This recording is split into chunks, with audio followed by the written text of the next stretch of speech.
Sa opisyal na pagsisimula ng free agency sa Miyerkules, sinabi ni Shams Charania sa programang NBA Today na hanggang ngayon ay hindi pa rin nagbibigay ang Los Angeles Lakers ng paunang offer na kontrata kay LeBron James.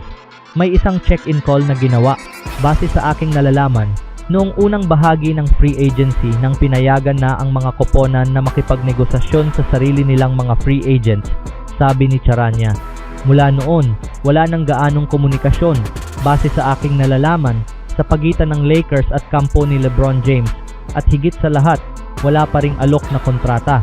At nitong Sabado ng hapon, muling iginiit ni Charania ang puntong ito. Lalo lamang pinalakas ng mga pahayag ni Charania ang mga usap-usapan tungkol sa hinaharap ni James dahil sa unang pagkakataon mula noong 2018, isa na siyang unrestricted free agent. Sa nakalipas na 2 linggo, nagkaroon din siya ng reunion trip kasama ang ilan sa kanyang former na mga kakampi mula sa 2016 Cleveland Cavaliers championship team. Sa kabilang banda, hayagang sinabi na ni James na hindi siya nagmamadaling gumawa ng desisyon tungkol sa kanyang susunod na hakbang. Gayunpaman, sa kasalukuyang sitwasyon, tila mas mataas kaysa dati ang posibilidad na tuluyan niyang iwan ang Lakers. Ano sa tingin niyo kay LeBron, mga kaibigan? Sa ibang balita naman, inaasahang lilipat sa bagong koponan ngayong summer ang guard ng Warriors na si DeAnthony Melton ayon sa trusted source.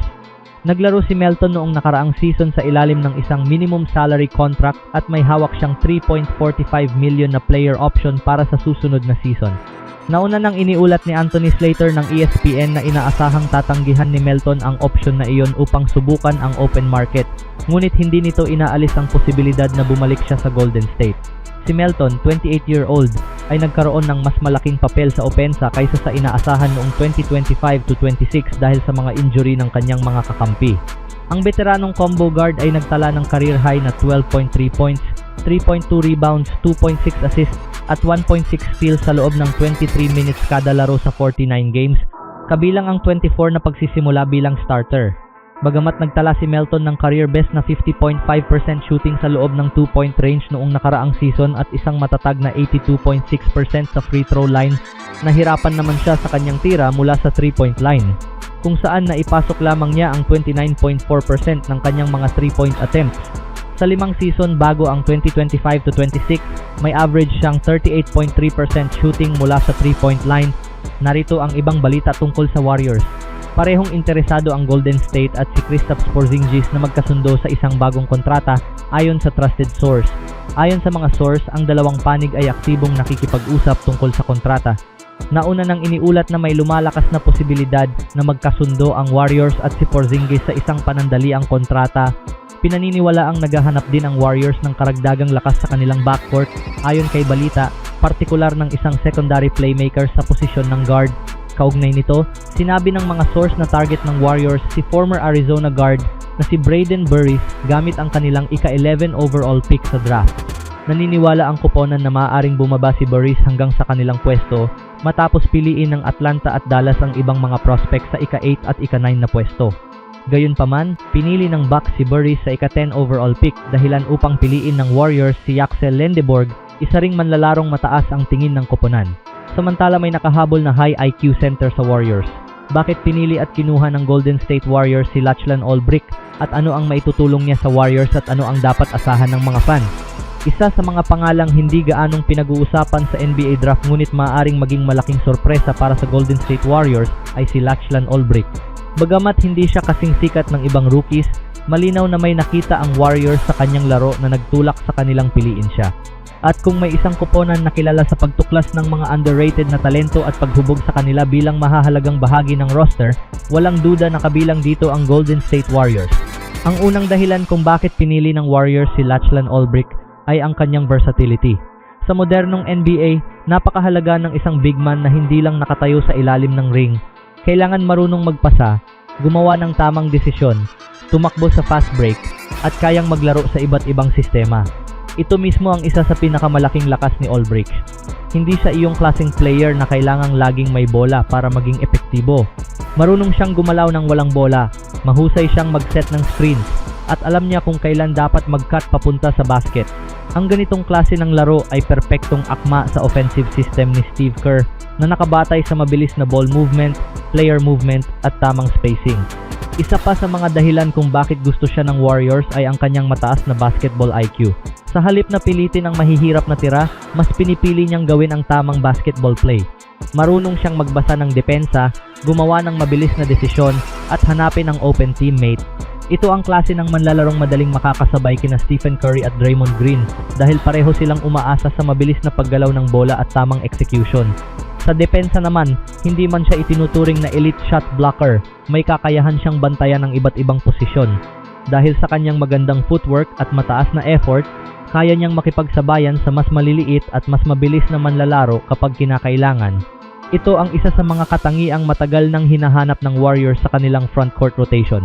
Ang isa pang nakakatuwang aspeto kay Olbrich ay ang kanyang pagiging pisikal. Hindi siya natatakot makipagbanggaan sa loob ng pintura. Mahusay siyang kumuha ng rebounds, handang gawin ang dirty work, at hindi nagrereklamo kahit hindi siya nakakakuha ng maraming tira. Ang ganitong mentality ay napakahalaga sa isang koponang puno ng mga scorer. Minsan, ang mga championship team ay nangangailangan ng mga manlalarong handang gawin ang maliliit na bagay na hindi laging nakikita sa statistics. Kapag pinag-uusapan naman kung paano siya makakatulong sa Warriors, maraming posibilidad ang maaaring mangyari. Sa simula, maaaring gamitin siya bilang bahagi ng second unit. Maaari siyang magbigay ng dagdag na energy, rebounding, at depensa kapag nagpapahinga ang mga veterano. Habang tumatagal ang season at mas naiintindihan niya ang sistema ni Steve Kerr, posible ring lumaki ang kanyang papel sa rotation. Isa pa sa mga dapat bantayan ay ang chemistry niya kasama sina Stephen Curry. Kilala si Curry sa paglikha ng espasyo sa opensa dahil sa kanyang shooting. Kapag natutunan ni Olbrich kung paano samantalahin ang mga double team na ibinibigay kay Curry, maaari siyang makakuha ng maraming madaling puntos sa ilalim ng basket mula sa cuts, dump-off passes, at pick-and-roll situations. Magiging malaking oportunidad din para kay Olbrich ang makalaro kasama si Draymond Green. Isa si Draymond sa pinakamahusay na defensive leaders sa NBA at napakaraming batang big men ang umunlad dahil sa kanyang paggabay. Kung magiging bukas si Olbrich sa pagkatuto, maaari niyang mapabilis ang kanyang development sa loob lamang ng 1 o 2 season. Hindi rin maikakaila na ang Warriors ay isa sa pinakamahusay na organisasyon pagdating sa pagdevelop ng mga manlalaro. Marami na silang napatunayang hindi kailangang maging top lottery pick para maging mahalagang bahagi ng koponan. Kung maipapakita ni Olbrich ang kanyang sipag, disiplina, at willingness na matuto, may malaking tsansa siyang maging isa sa mga susunod na underrated success stories ng Golden State.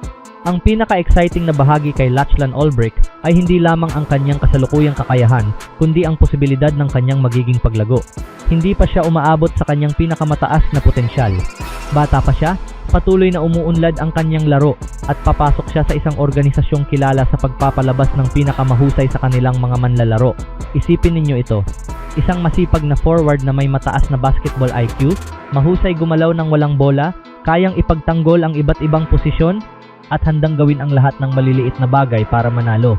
Idagdag pa rito ang pagkakataong matuto araw-araw mula kina Stephen Curry, Draymond Green, Jimmy Butler at Coach Steve Kerr.